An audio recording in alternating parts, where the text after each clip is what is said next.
마지막까지 포기하지 않았지만 이번에는 한 방이 너무 늦었습니다. 샌프란시스코 자이언츠가 홈에서 콜로라도 로키스에게 충격적인 대패를 당했습니다. 한국 시간 8월 17일 미국 캘리포니아주 샌프란시스코 오라클 파크에서 열린 2026 메이저리그 경기. 샌프란시스코는 경기 초반부터 치열하게 맞붙었고 한때 5대4로 역전까지 만들어냈습니다. 하지만 불펜이 버티지 못했고 콜로라도의 공격을 끝내 막아내지 못하면서 최종 스코어는 무려 7대13. 13점을 내주는 동안 샌프란시스코 역시 7점을 만들어냈지만 중요한 순간마다 마운드가 무너지면서 홈팬들에게 씁쓸한 패배를 안겼습니다. 그리고 이날 샌프란시스코 타선의 중심에는 역시 이정후가 있었습니다. 이정후는 4번 타자 겸 우익수로 선발 출전했습니다. 하지만 결과만 놓고 보면 아쉬움이 남았습니다. 5타수 1안타. 시즌 타율은 0.292로 소폭 하락했습니다. 그런데 이날 이정후의 경기를 단순히 5타수 1안타라는 숫자 하나로 평가하기에는 경기 흐름이 상당히 복잡했습니다. 특히 이정후에게는 마지막 순간까지 포기하지 않았다는 점에서 의미가 있었습니다. 그리고 샌프란시스코가 왜 이번 시즌 타순과 전력 운용에서 계속 새로운 답을 찾고 있는지도 이날 경기를 통해 다시 한번 드러났습니다. 경기 시작 전 샌프란시스코의 라인업을 보면 상당히 눈에 띄는 이름이 있었습니다. 바로 최근 새로운 리드오프 후보로 주목받고 있는 드류 길버트였습니다. 길버트가 1번 타자로 나섰고 그 뒤를 라파엘 데퍼스, 브라이언 엘드리지, 그리고 이정후가 바치는 구조였습니다. 즉 이정후는 이날도 중심 타선인 4번에 배치됐습니다. 샌프란시스코가 새로운 1번 타자를 찾는 과정에서 이정후를 반드시 리드오프로 돌리지 않고 현재 타순을 유지하고 있다는 점도 주목할 필요가 있습니다. 그리고 경기 초반부터 샌프란시스코 타선은 나쁘지 않았습니다. 1회 말 데버스가 2루타를 터뜨리며 출루했습니다. 그리고 엘드리지가 적시타를 만들어냈습니다. 샌프란시스코가 먼저 1대0으로 앞서갔습니다. 홈에서 시작부터 분위기를 가져오는 듯했습니다. 하지만 콜로라도의 반격은 생각보다 훨씬 빨랐습니다. 2회 초 카스트로가 볼넷으로 출루했고 존스턴이 중전 안타를 때려내면서 무사히 3루가 만들어졌습니다. 샌프란시스코 입장에서는 반드시 막아야 하는 위기였습니다. 그런데 잭 빈의 내야 안타로 콜로라도가 한 점을 따라붙었습니다. 그리고 이어진 상황에서 샌프란시스코 투수진은 더욱 흔들리기 시작했습니다. 볼넷이 이어졌고 주자가 쌓였습니다. 결국 이루수 아다엘 아마도르가 우측 담장을 넘어가는 3점 홈런을 터뜨렸습니다. 순식간에 점수가 뒤집혔습니다. 1대4. 샌프란시스코가 1회에 어렵게 만든 리드를 단 한 이닝 만에 잃어버린 것입니다. 하지만 여기서 샌프란시스코가 그대로 무너지지는 않았습니다. 오히려 곧바로 반격했습니다. 2-4-1, 2루. 타석에 들어선 선수는 드류 길버트였습니다. 길버트가 적시타를 때려내며 한 점을 따라붙었습니다. 그리고 이어서 타석에 들어선 선수. 바로 라파엘 데버스였습니다. 데버스는 무려 8구까지 가는 끈질긴 승부를 펼쳤습니다. 그리고 결국 상대 투수의 공을 제대로 받아쳤습니다. 타구는 오른쪽 담장을 넘어갔습니다. 3점 홈런. 샌프란시스코가 단숨에 경기를 뒤집었습니다. 5대4. 불과 몇 분 전까지만 해도 1대4로 끌려가던 샌프란시스코가 다시 5대4로 앞서게 된 것입니다. 오라클 파크의 분위기도 완전히 달라졌습니다. 그리고 이때부터 이정후의 타석을 주목할 필요가 있었습니다. 이정후의 첫 타석은 1회 말이었습니다. 1사 주자가 없는 상황이 아니라 1사 이후 타선이 연결되는 상황에서 타석에 들어섰습니다. 하지만 콜로라도 투수의 공을 제대로 받아내지 못했고 3루수 파울 플라이로 물러났습니다. 아쉬운 출발이었습니다. 하지만 두 번째 타석에서도 안타는 나오지 않았습니다. 3회 말 선두타자로 타석에 들어선 이정후. 이번에는 우익수 뜬공으로 아웃됐습니다. 타구가 외야로 향했지만 안타로 연결되지는 않았습니다. 그런데 샌프란시스코 타선은 이정후가 출루하지 못한 상황에서도 계속 공격을 이어갔습니다. 바사베가 2루타를 때려냈고 후속 타선이 주자를 진루시켰습니다. 그리고 터너 힐의 안타가 나오면서 바사베가 홈을 밟았습니다. 샌프란시스코가 다시 한 점을 추가했습니다.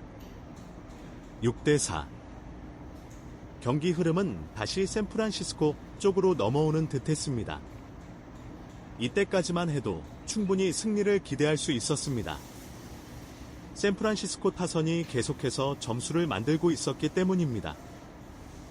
문제는 마운드였습니다. 5회 초 콜로라도가 다시 움직이기 시작했습니다. 아마도르와 메카시가 연속으로 볼넷을 얻어냈습니다. 샌프란시스코는 투수를 교체했습니다. 하지만 바뀐 투수 샘 헨지스를 상대로 콜로라도의 공격은 계속됐습니다. 캐리그가 2루타를 때렸고 모니악의 희생 플라이까지 나오면서 결국 경기는 다시 6에서 6동점이 됐습니다. 샌프란시스코 입장에서는 상당히 아쉬운 순간이었습니다. 앞서 5대4로 역전했고 다시 6대4까지 달아났지만 콜로라도가 계속 따라붙었습니다. 그래도 샌프란시스코는 또다시 앞서갈 기회를 만들었습니다. 5회 말 엘드리지가 볼넷으로 출루했습니다. 투수가 닉 프라소로 교체됐습니다. 그리고 타석에는 이정후가 들어섰습니다. 이정후에게는 중요한 순간이었습니다. 주자를 불러들이거나 최소한 공격의 흐름을 이어줘야 했습니다. 하지만 이번에도 타구는 뜨고 말았습니다. 외야 뜬공. 이정후는 아웃됐습니다. 하지만 샌프란시스코 공격은 여기서 끝나지 않았습니다. 바사베가 몸에 맞는 공으로 출루했고 캐버노가 좌전 안타를 때려냈습니다. 순식간에 만루가 만들어졌습니다. 그리고 케네디가 밀어내기 볼넷을 얻어냈습니다. 샌프란시스코가 다시 앞서갑니다. 7대2. 이제 샌프란시스코는 승리를 눈앞에 두는 듯했습니다. 타선이 필요한 순간마다 점수를 만들어냈고 한 점 차 리드까지 확보했습니다. 하지만 이날 경기에서 가장 잔인한 장면은 바로 그 다음부터 시작됐습니다. 6회 초 콜로라도는 다시 공격에 나섰습니다.